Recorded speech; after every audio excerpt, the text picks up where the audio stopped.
Hi, my name is Bella. My husband and I have been married for 2 years. I had a terrible time finding love until I was 27 years old.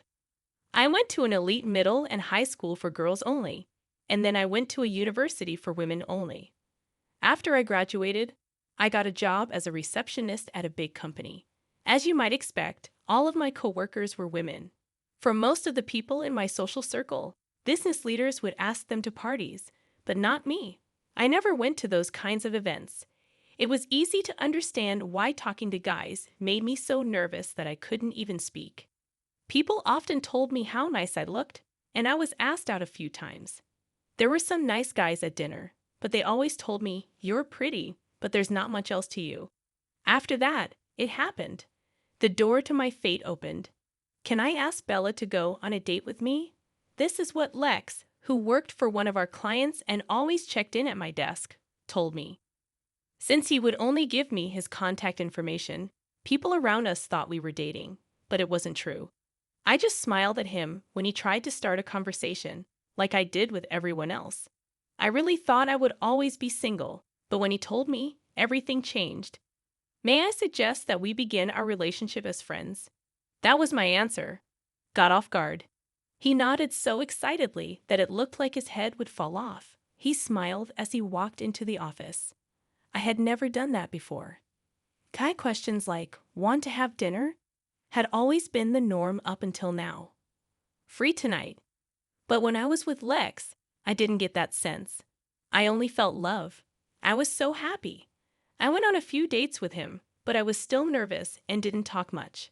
The moment I knew he liked me for who I was, I knew. "Is it possible for you and I to be together?" To the point of tears, he was so happy.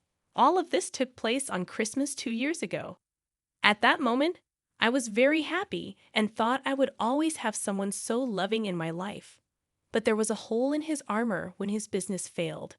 Now it's been 2 years, and I'm 29. "Lex, you should probably wake up now," I told my husband, who was still asleep. Then I put on my shoes and left the house. I'm the only one making money for our family right now. My husband's business went out of business 6 months ago, and he hasn't had a job since. It's been hard for him to find a job. This business is in a bad field, and the economy is also bad. Sometimes he gets an offer for a job that pays only $2,000 a month, which makes it hard for him to commit to a new job. Even with all of this, I still support him. Our love isn't so shallow that it would fade if one of us lost our job. My pay has always been pretty low. We've never lived a fancy life. We rent a 2-bedroom flat that is more than 30 years old. It's a 30-minute walk from the train stop, and the building isn't safe. But I was ready to give up a lot of things so that we could keep living together.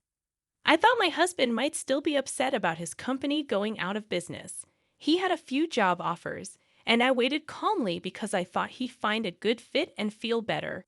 But my hope was short-lived, and he kept getting worse. Even taking out his anger on me by raising his hand sometimes was a sign of his stress. He didn't leave any permanent marks, and I thought he must be hurting more than I was. So I put up with it because I wanted to help. Then, after a few days, he finally got a new job. He quit the business he was in before and went into a whole new one. He took the job because the new place was ready to hire him, even though he didn't have much experience. I felt better when he got it because I knew I wouldn't have to be his hitting bag anymore. I thought he might be getting violent, but it looked like it was just a phase. He is now working hard at his new job and was even given the title of team leader. It's been a year, and I just turned 30. I was excited about having kids soon, but the loving man I married didn't seem to be there anymore. "I told you I liked toast. Now tell me why you made pancakes. Also, take out the pit if you're going to serve fruit." Little things started to make my husband mad, and he started saying mean things. "Really, do you need to talk that way? Lex, you're an adult now." I snapped back. "Take out the pit yourself." I was getting angry. In response, he hit the wall with his hand, which scared me. I don't like to argue, but I know in my heart that what he's doing is mental abuse. Recently, I've tried not to upset him, but we've been fighting a lot, and I'm tired of it. When he took it out on me, that's when I lost it. It looked like the stress of his new job was to blame. Soon after, he was made team leader, which showed how good he was. Now everyone tells him he's going to be a department head very soon. He couldn't handle the extra stress, so he started hitting me, who was an easy target. In fact, I quit my job at 30 to stay at home and raise my kids. When I got into my 30s, I'd always planned to quit my job as a receptionist and do something I really enjoyed. Since my husband knew this, I stopped at age 30 as planned. He doesn't seem to like it though. Women need to work too these days. You should know that my pay is enough to take care of both of us. Do you even value the people who have taken care of you? He moans while he eats, then gets his bag and goes to work. I was there for him when he didn't have a job. So why am I being blamed now? That's when I started to mentally distance myself from him. When I got home one day, there were shoes I didn't recognize at the door. There was my mother-in-law in the living room, which caught me off guard. "Well, Mom, why are you here?" My mom told me straight out, "Didn't Lex tell you?" When I went up to her, "From today on, I'm moving in." This is something I've never heard before. Over time, I learned that my husband had suggested that my mother-in-law move, and because she was lonely after the death of my father-in-law. Of course, no one asked me that. While I was still shocked, my mother-in-law told me to start making dinner. It shows how valuable a housewife is to take care of her family, so she told her, "Get to work."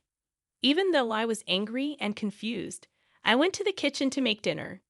Then Lex's mother-in-law came in and said, "Lex hates burgers." The food was almost ready. This is rubbish. The dish was almost done when she threw it away. I was seated inside, but strangely, words failed me when I was faced with this surprise event. I couldn't say anything, so I just listened as my mother-in-law went on. She then started going through the fridge and cooking without asking. I finally calmed down and told my mom, "Hold on." I made a list of meals for the week and then went shopping. As soon as I said that, he dumped flour on my head, making me cough. I kept watching her make her food, and then she told me to clean up. When my husband finally got home, he was thrilled to see the meal. Yes, this is the kind of food I want. It's better to eat fried food than salad. He walked past me and happily sat down to eat with his mom. My heart felt like it had been smashed and black ink had been dropped on it at that moment. Following that, my mother-in-law continued to bother me every day, and my husband continued to hurt my feelings. I felt like I didn't belong in this house, and even though my husband wanted to be close to me, I couldn't because of the situation. As a 30-something woman, I have been putting off having a child because I don't want to have a kid with this abusive man. The last straw finally broke. My wife's mom asked me to take her to the hospital because she was sick. Even though I didn't want to be with her, I had to take her to the hospital, even though I didn't want to. But when I went to get her, a social worker told me to go to a different room. She told her, "You must be having a hard time taking care of the kids and doing all the housework by yourself. But taking it out on your husband and mother-in-law isn't good." It turns out that my mother-in-law was saying that I hurt her when I fell. Even worse, she had been to the hospital more than once and asked about me each time. It looks like she picked today to deal the last hit. The social worker blamed me because she didn't know the whole story. You should look out for kids and old people more. During that time, our family hasn't had any children. When I was told I might need psychological help, I had had enough. You broke my rights, so I'll sue you. It's not you who is being mistreated here, it's me. I showed proof that my husband abused me and that my mother-in-law burned me on purpose.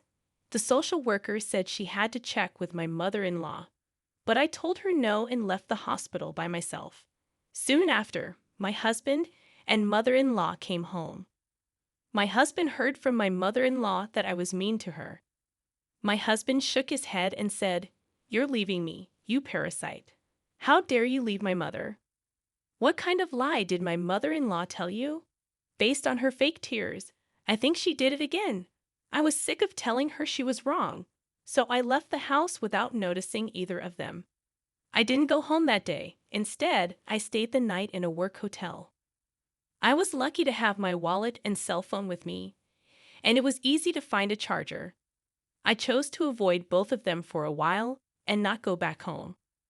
But as I walked by the house one day, I saw a woman in her 50s who lived across the street from our apartment. I was beginning to worry. I haven't seen you around. She also told me that your mom told her that you and your husband are going on vacation for about a week. When I heard that, I couldn't help but laugh out loud. Then I asked myself, if not now, when? I called the moving company right away and asked them to help me move out as soon as possible. It was a little more expensive, but I didn't have much stuff, and the movers were able to get it all to my parents' house in just 3 days. Let's see how my husband and his mother react, since they have no idea how much I've helped with the house. They put me down when they don't know anything about me, and I won't forgive them. After moving, I went back to my parents' house because their house was empty. After a few days, my husband called me. "Where are you, Bella? There is no one in your room." When my husband found out what was going on, he kept asking me where I was. I told him, "Not your business. By the way, I've already filed for divorce because you've said you wanted to do it before. Sign them and send them in." After I hung up the phone with him, I stopped calling his number. After that, my life became peaceful. I did yoga, made breakfast, and then sat down with my parents at the table. I had lunch with my mom and dinner with my family again. That's how I felt, but it was comfort and happiness I hadn't felt in a long time. When I told my parents to thank you, they were surprised, but they were happy to see me. When my husband found out I was at my parents' house, he waited nearby for me. When I saw him, I tried to run away, but he caught up and grabbed my arm. "Call me Bella. Let's go home. Without you, the house is a mess." I yelled, "Help me," as his hold got tighter. As I was being helped, a high school boy in his sports uniform came by and called the cops. A businessman nearby also helped. Since the cops were there, my husband quietly left. But as expected, my angry mother-in-law stormed into my parents' house. "How dare you make fun of my son in public? Oh, you and your family are a shame." Finally, I stopped my dad from going up to them and told him, while I was doing that, my mother-in-law was outside our house making threats and even talking about defamation lawsuits. Dad was about to lose it and talk to her about it, but I stopped him. "Okay, I'm ready to settle this." I called my husband, who was standing next to my mother-in-law when the call came in. He told her straight out, "I know you're cheating, and I have proof. I'm going to sue you for abuse and get money when we get divorced." My husband became scared when he heard this. After hearing rumors that he was going to a hotel with a coworker, I actually paid a detective to find proof of his cheating. I had a lot of proof. I even went to the hospital and got a note saying I was healthy in case they tried something. I had also recorded talks in case I needed proof. I was going to talk to my husband and his mother about it when I was ready mentally, but I'm not going to be quiet when they insult my parents. My mother-in-law has also been stealing money from my pocket.